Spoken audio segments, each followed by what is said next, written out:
Wahai pelajar Indonesia, ukir prestasi, terus berkarya, dan gapailah cita-cita. Salam semangat dari seluruh guru Indonesia.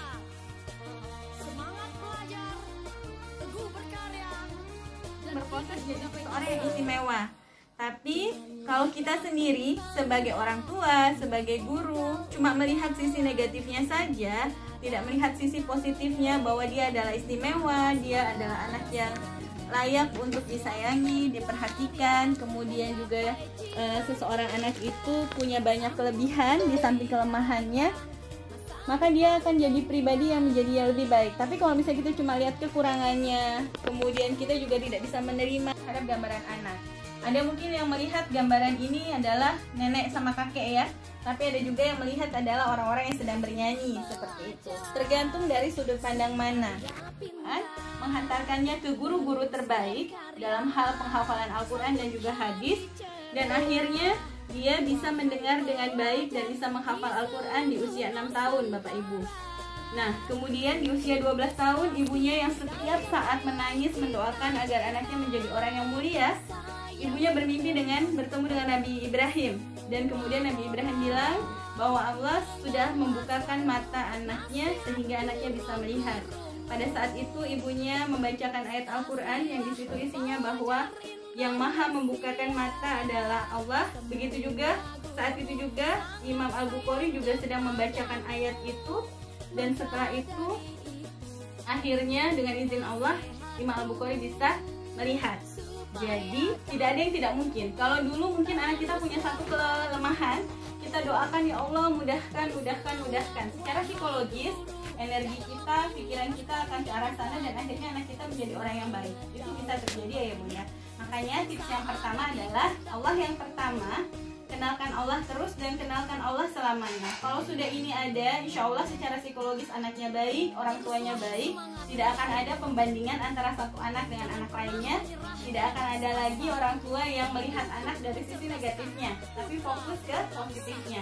Yang kedua tipsnya adalah mencintai anak tanpa syarat, baik kelemahan dan kelebihannya.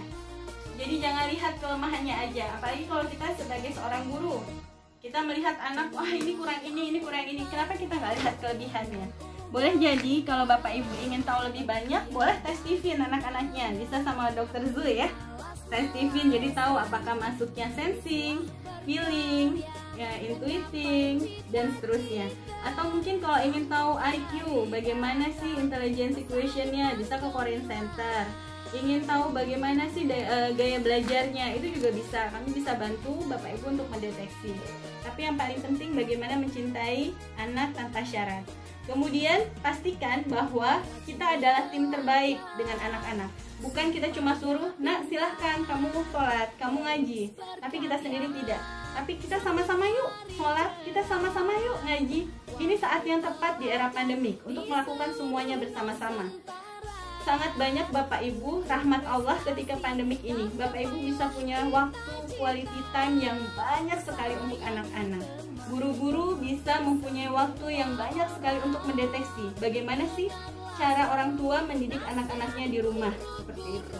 Kemudian, dan ini adalah hal yang diinginkan seluruh anak di dunia, bisa bareng sama orang tuanya lebih lama.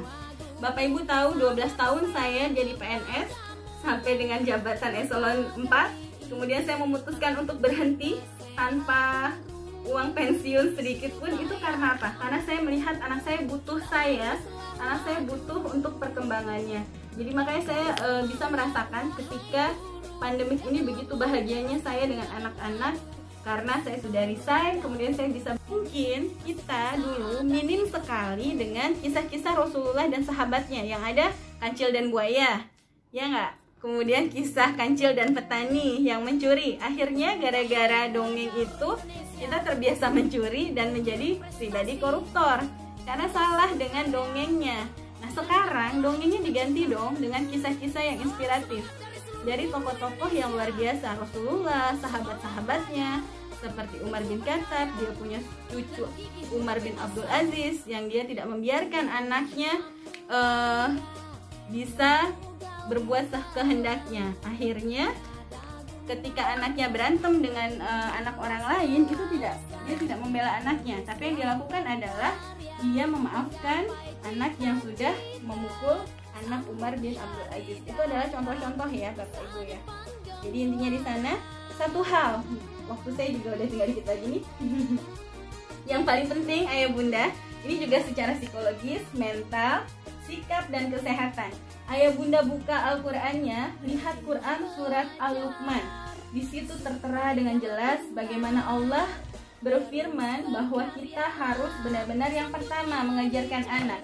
Luqmanul Hakim itu adalah seorang yang memang benar-benar bisa memberikan nasihat kepada anaknya dengan baik. Maka dia mendapatkan kehormatan dari Allah dengan Quran surat Al-Luqmannya. Yang pertama, Allah mengatakan bahwa ajarkan anak untuk tidak mempersekutukan Allah.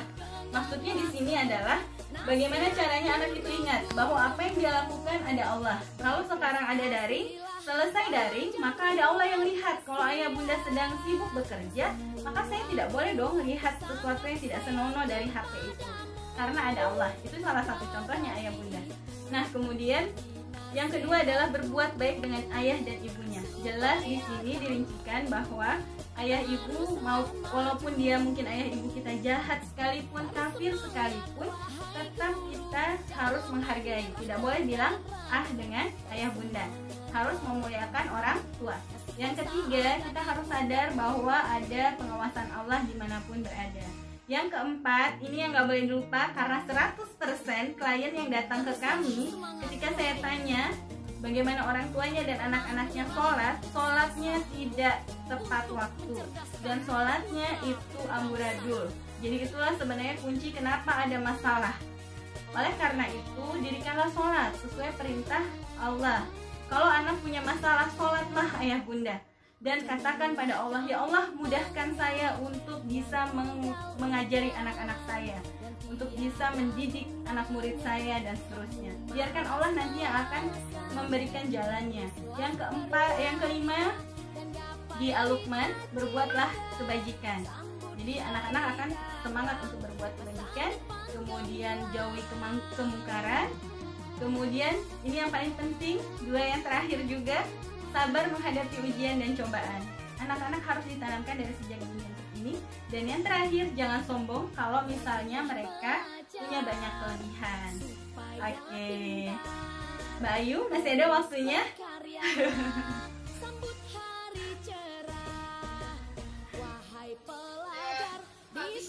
Iya, boleh, nggak apa-apa. Jadi ayah bunda yang saya cintai, yang saya hormati, tips dari saya untuk mendidik anak dengan cinta secara psikologis, fisik, kemudian kesehatan dan seterusnya, silakan ayah bunda buka lagi Al-Qur'annya, baca artinya di Quran surat di Luqman ayat 13-19. Insya Allah itu adalah tips terbaik untuk ayah bunda mendidik anak. Terima kasih banyak. Kalau ada yang mau bertanya tentang hal lain-lain, kepribadian, gaya belajar, intelijensi, boleh di chat aja sesuai dengan arahan Mbak Ayu. Makasih banyak. Kita coba lagi ya. Yelnya ya. Ayah bunda hebat, luar biasa, Allahu Akbar. Oke, terima kasih. Assalamualaikum warahmatullahi wabarakatuh.